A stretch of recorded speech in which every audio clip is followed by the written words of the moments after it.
반짝이는 눈빛 눈이 부셔 매일 날 감싸주는 손길. Choi Myung-ji, desperately pleading, received only a cold and indifferent glance from Shin Yeo-jin. Shin Yeo-jin, with an air of finality, reminded Choi Myung-ji of her own loss of power, stating that she was no longer the chairman and had become just an old woman in the background. She then turned the tables, repeating the same words of Choi Myung-ji had once used against her, and added with a chilling smile that if Choi Myung-ji wanted to receive probation, she should tell Seo-young to return the embezzled funds. Shin Yeo-jin couldn't fathom how Choi Myung-ji had dared to embezzle such a large sum. Choi Myung-ji's face turned pale as she heard this, realizing she was trapped. The 5 billion won she had embezzled, which had sent to an architect, was now beyond her reach, and there was no way to return it. Burdened by the weight of her decisions, she found herself alone and without help, eventually heading to a detention center in despair. Upon arriving, she broke the sad news to her daughter Yoon Se-young but struggled to meet her gaze. Choi Myung-ji explained that despite begging both Goo Ji-seok and her brother for help, no one had offered any assistance. She shared that she had consulted a lawyer who suggested a reduced sentence of about 3 years in exchange for her cooperation. She told Seo-young that once she was free, they could leave the country and start a new life with the hidden money she had stashed away, even though they couldn't have Hyesung. However, Yoon Se-young was shocked by her mother's words. She could hardly believe that Choi Myung-ji expected her to serve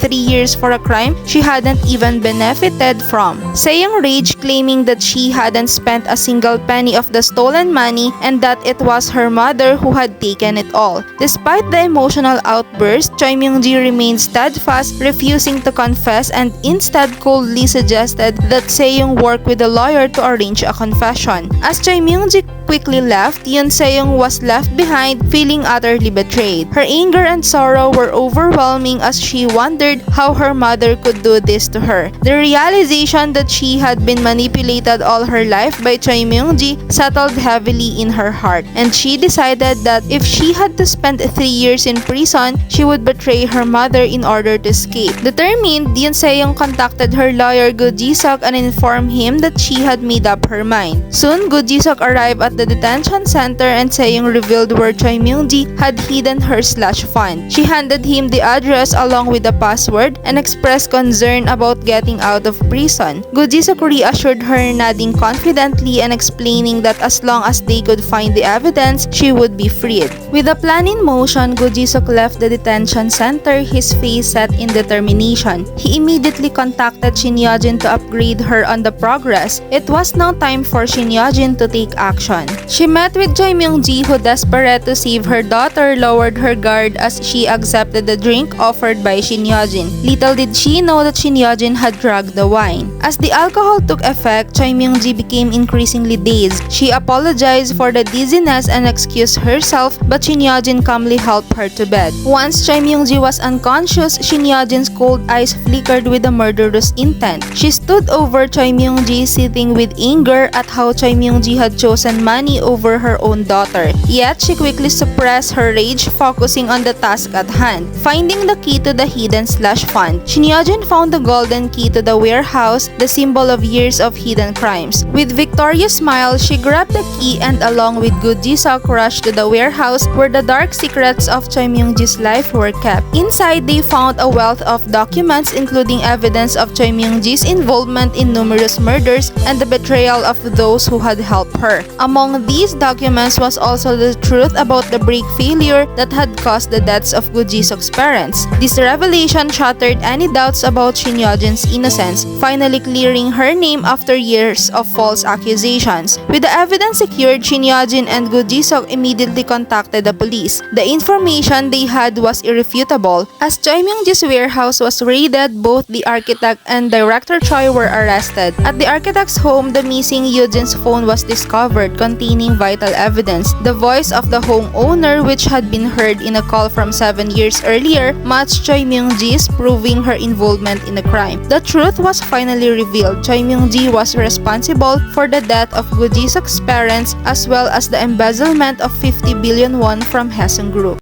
'Cause you are beautiful, a beautiful stranger.